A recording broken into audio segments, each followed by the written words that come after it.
Pakistani exports पर Donald Trump की तरफ से लगाए गए टैरिफ्स को 29% से कम करके अब 19% कर दिया गया है। अप्रैल में सदर ट्रंप ने अमेरिका के साथ तिजारत करने वाले मुल्कों पर टैरिफ्स लगाने या बढ़ाने का ऐलान किया था, लेकिन साथ साथ इन मुल्कों को अमेरिका के साथ एक नई तिजारती डील के लिए जुलाई के एंड तक का टाइम भी दिया था। वो डेडलाइन कल खत्म हुई और अब अमेरिका ने 69 मुल्कों पर 10 से 41% टैरिफ्स का ऐलान किया है।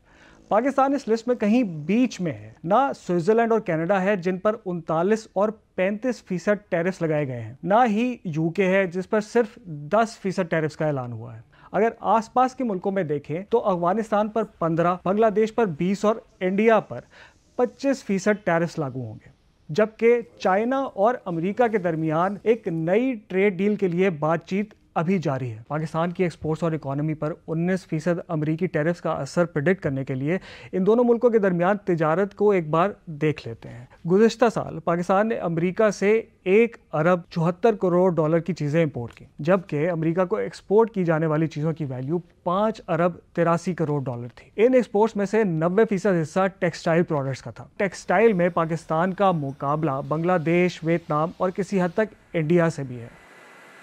अब चूंकि पाकिस्तान पर लगाए गए टैरिफ्स इन मुल्कों से निस्बतन कम है, इसलिए एक्सपर्ट्स का कहना यह है कि हो सकता है आने वाले दिनों और महीनों में इन मुल्कों को जाने वाले ऑर्डर्स का कुछ हिस्सा शायद पाकिस्तान को मिल पाए।